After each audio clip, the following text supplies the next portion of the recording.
अमित एक साहसी युवा अपने दोस्त सुनील के साथ जंगल घूमने के लिए आया था। दोनों को रोमांच पसंद था और वे हमेशा नई नई जगहों पर जाते रहते थे। जंगल के बीचों बीच पहुंचने पर उन्हें एक टूटी फूटी झोपड़ी दिखाई दी। झोपड़ी के चारों ओर घास और झाड़ियों ने जाल सा बना रखा था, मानो वह जगह वर्षों से यूं ही पड़ी हो। दोनों झोपड़ी के अंदर गए। अंदर का माहौल बहुत अजीब था।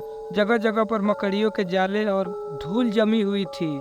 अचानक उन्हें एक अजीब सी आवाज़ सुनाई दी। आवाज़ धीरे धीरे तेज हो गई और ऐसा लगने लगा जैसे कोई उनके बहुत करीब है।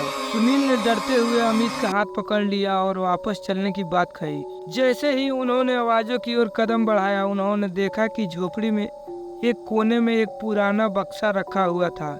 दोनों ने बक्सा खोला। उसमें से एक खंडित पुराना नक्शा मिला। नक्शे में एक ऐसे स्थान का संकेत था जहां शायद कोई खजाना छुपा था। चलते चलते वे एक बड़े गड्ढे के पास पहुंच गए। गड्ढे के चारों ओर कांटेदार झाड़ियां उगी हुई थी। गड्ढे के बीच में एक काली छाया दिख रही थी जो हिल रही थी। अमित ने पास जाकर देखा तो उसकी आंखें चौंधिया गई। गड्ढे के बीच एक खतरनाक जंगली जानवर सो रहा था। वह एक खूंखार शेर था जो उनके आगमन से जाग चुका था। उसकी लाल आंखें चमक रही थी और उसे गुर्राते हुए उनकी ओर देखा। अमित और सुनील के शरीर में खून सा जम गया।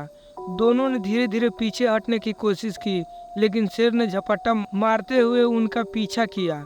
वे जितना भागते शेर उतना ही करीब आता जाता। अचानक संजय का पैर एक जड़ में फंस गया। इसी बीच दोनों ने दौड़ लगा दी और तेजी से वापस झोपड़ी की ओर भागे। पीछे मुड़कर देखा तो शेर गायब हो चुका था, पर उनकी सांसें अभी भी थमी हुई थी।